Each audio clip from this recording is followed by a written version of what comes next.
నాన్నగారిని పేరు పెట్టి పిలవడం, నాన్నగారిని తిట్టడం, మీకేం తెలుసండం, మీరు నాకు చెప్పగలిగిన వారా అనడం, నేనెవరిని పెళ్లి చేసుకోవాలో మీరు చెప్పడం ఏమిటండం, ఇది అసలు మన సంస్కృతి కాదు, ఇది మనకు సంబంధించిన అల్లరి కాదు.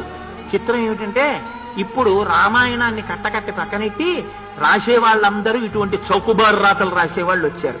వాళ్ళు యువతరాన్ని ఎంత నాశనం చేసేస్తున్నారో, వాళ్ళ జీవితాలతో ఎంత ఆడుకుంటున్నారో వాళ్ళకి తెలియదు.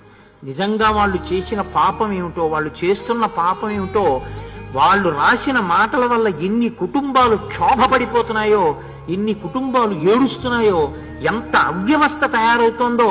ఆ రాసిన వాళ్ళు వస్తే నేను 4 ఇళ్లకి తీసుకెళ్లి చూపిస్తాను.